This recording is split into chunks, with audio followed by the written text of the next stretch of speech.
आम्हाला चौघांना नेमणूक केली निरीक्षक म्हणून. त्या निरीक्षकाची आम्हाला पण जबाबदारी आहे. ही जबाबदारी आतापर्यंत कोणत्याही लिखाणामध्ये तोडलेली नाही.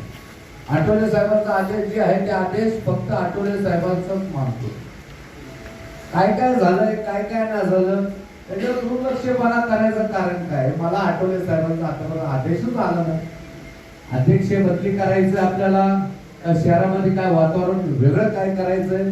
आपल्याला आदेश एकच आहे, या पिंपरी चिंचवड शहरामध्ये केंद्रीय मंत्री मिनिस्टर रामदासजी आठवले साहेबांचा येणार नेता आमचा आणि पक्ष. आठवले साहेबांचा आदेशानुसार मी कुठेही काय करत नाही. जे काय झालंय माझं ठामपणे मत आहे. या पिंपरी चिंचवड शहरामध्ये जेव्हा युवक अध्यक्ष होता आपला कुणाल, त्या टाइमी चांगलं काम करून चांगली पावती शहराध्यक्ष म्हणून भेटली, चांगली पावती नगरसेवक म्हणून त्या जनतेने दिलेली. असं सही मारून एखाद्याला नगरसेवक होत नसतंय. त्यासाठी नगरसेवक म्हणून जनतेने चांगल्या पद्धतीने निवडून आणलेले आणि आपले काम करत असताना त्यांची कामाची पावती तुम्ही पाहिलेली. आपल्याला एकच या ठिकाणी यायला पाहिजे होते. ते माझे मित्रच आहे, बाळासाहेब भागवत दुश्मन नाही माझे आणि कोणी दुश्मन नाही. पॅनरचे मी त्यांना एकच सल्ला देईन, तुम्ही आपले मित्रचे आणि आठवले साहेबांचा आपल्याला शब्द पाळायचा आहे. या पिंपरी चिंचवड शहरामध्ये आपले 2 नगरसेवक यांच्या पाठीशी खंबीरपणे राहायचंय.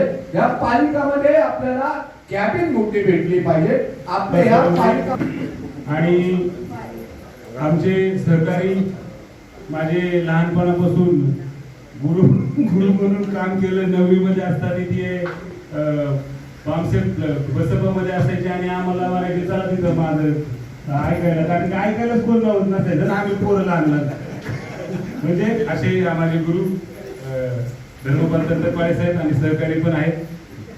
खरं सांगायचं म्हटलं तर ताई त्या 2 महिन्यामध्ये खरोखरच रिपब्लिकन पक्षाला उशिरा मीटिंग लावली, त्याबद्दल मी सर्वांचं दिलगिरी व्यक्त करतो. कारण की हे निवडणूक लढवणं म्हणजे मला तर असं वाटतं की खूप मोठं काम आहे आणि खूप मोठी यंत्रणा त्याच्या मागे असते. अतिशय बिझी होतो, म्हणजे डोकं चालत नव्हतं एवढं ते काम त्या महानगरपालिकेच्या निवडणुकीमध्ये होतं. काहींना अनुभव, कारण की ताई 4-5 वेळा नगरसेवक अशाच निवडून आले. पण एकदा नगरसेवक होणं म्हणजे पण काही जोक नाही. आणि तो प्रभाग तर माझा खूप मोठा आहे. साहेबांचा पण प्रभाग शेजारीच लागून आहे माझ्या म्हणजे.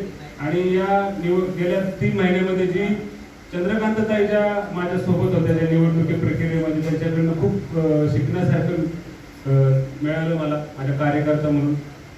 जो प्रामाणिकपणा ताईंनी जो ठेवला, तो सुरेश निकळजेंचं तिकीट कट होत होतं, धर्मपाल तंत्रपाळे साहेबांचं तिकीट कट होत होतं. ह्या तिकिटाला आम्ही जोर लावून ताईंच्या माध्यमातून, मी तर काय अध्यक्ष होतो पण ताईंच्या माध्यमातून आम्ही त्या ठिकाणी सर्वांनी प्रयत्न केले आणि ते तिकीट मिळवणं खूप कठीण होतं. कारण की तंत्रपाळे साहेब तुमच्यासाठी 1-1 कोट 2-2 कोट मध्ये कधी ऐकलं नाही. 50 लाख फॉर्च्युनर गाडी अशात ऑफर होत्या. आणि सुरेश निकळजेंचं तिकीट हे इथले भारतीय जनता पार्टीचे म्हणजे महत्वाचे पदाधिकारी, महत्वाचे लीडर ते सुरेश निकळजेंचं तिकीट कट करत होते. तरी देखील ताईंनी आणि मी ठामपणे रात्री 2 वाजता शंकर शेट यांच्याशी चर्चा केली. जर ते तिकीट जर भेटलं नाही सुरेश निकळजेंचं तर आपल्या आमच्या रिपब्लिकन पक्ष तुमच्यासोबत युती होईल का नाही याची शक्यता कमी आहे. म्हणून त्या प्रक्रियेमध्ये जवळून नेत्यांना अनुभवण्यास मिळालं. आणि राहिला प्रश्न संघटनेचा, इथं आता 2 नगरसेवक आहेत आम्ही आणि 2 नगरसेवक रिपब्लिकन पक्षाच्या माध्यमातून पिंपरी चिंचवड शहरामध्ये काम करणार आहे. आता पुतळे म्हटल्याप्रमाणे आम्ही पक्ष नेते, महापौर आणि आमदार साहेबांना भेटून लवकरच रिपब्लिकन पक्षाला आपली कॅबिन घेणार आहे. या कॅबिनच्या माध्यमातून पिंपरी चिंचवड शहरामध्ये रिपब्लिकन पक्षाचे जेही कार्यकर्ते असतील, त्यांचं कोणतंही काम असेल, म्हणजे महापालिकेत निगडीत असतील, झोपडपट्टीचा असेल, आर्थिक असेल, समाज कल्याणाचा असेल, आपण काही एक सगळ्यांची यादी करू. तुम्ही म्हटल्याप्रमाणे ज्या ज्या प्रभागामध्ये आपले कार्यकर्ते कुणाला कामाला टेम्पररी लावायचं असेल तिथं आम्ही प्रयत्न करतो. तुम्ही सांगा आम्हाला कसं करायचंय. काही गट करून आपल्याला फायदा होणार नाहीये की मी इकडे गेला तो तिकडे गेला. आणि खरं तर हा रिपब्लिकन पक्ष डॉक्टर बाबासाहेब आंबेडकरांच्या संकल्पनेतील पक्ष आहे आणि याचे राष्ट्रीय अध्यक्ष रामदासजी आठवले साहेब. आठवले साहेब हे 3ऱ्यांदा जेव्हा खासदार होतात ते की हे भारतीय जनता पार्टीने काहीतरी ऑब्झर्वेशन करून काहीतरी काम बघून आठवले साहेबांना या ठिकाणी 3दा राज्यमंत्रीपद खासदार केलेले. म्हणून आपल्याला विनंती की आम्ही जरी भारतीय जनता पार्टीच्या कमळ चिन्हावरती निवडून आलो तरी आम्ही रिपब्लिकन पक्षाला कधीही सोडणार नाही आणि रिपब्लिकन पक्षाची कुठं प्रतिमा मलिन होईल असं काम कुठलंही करणार नाही. ताईंनी सांगितलं प्रमाणे ताई म्हणले की रमाबाई स्मारकाचं काम कर.